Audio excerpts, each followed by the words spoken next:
আসসালামু আলাইকুম গাইস, আশা করি সবাই ভালো আছেন। আল্লাহর রহমতে আমিও ভালো আছি। এতক্ষণে আপনারা বুঝতে পেরে গেছেন আমাদের এই ব্লগটা কি নিয়ে আসতেছে। আমাদের এই ব্লগটা হচ্ছে আমাদের আজকে বাড়ির গরুর জবাই ভিডিও নিয়ে। বাড়ির সবাই ঈদের আনন্দতে সবাই একসাথে বাড়িতে আসছে। সবাই মিলেমিশে বাড়িতে অনেকগুলো গরু জবাইয়ের জন্য বাজার থেকে অনেকগুলো গরু নিয়ে আসলাম। এখন সবার প্রথমে আমাদেরটা আমরা জবাইয়ের জন্য রেডি করতেছি। যেহেতু হুজুর নামাজ পড়িয়ে তাড়াতাড়ি চলে আসবে, সেহেতু আমাদেরকে আগে গরু রেডি করতে হবে।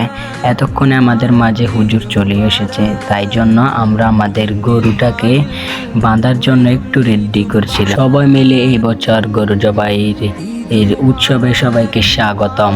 আমাদের গরুটা অনেক জিদিত, তাই তাকে আমরা বাঁধার জন্য অনেকক্ষণ থেকে আমার ভাইয়ের চেষ্টা করতেছে, কিন্তু হচ্ছে না। গরুটা অনেক ঝামেলার গরু, তাই তাকে নিয়ে অনেক সমস্যায় আমাদের হতে হয়।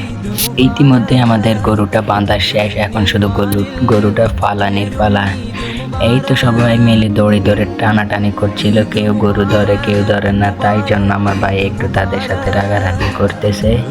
গরুটার গায়ে অনেক জোর তো, তাই তাকে নিয়ে অনেক ঝামেলা হচ্ছে। ওই দেখেন পাশে আরো দুইটা গরু দাঁড়িয়ে আছে, এরপরে তাদেরকে ধরা হবে।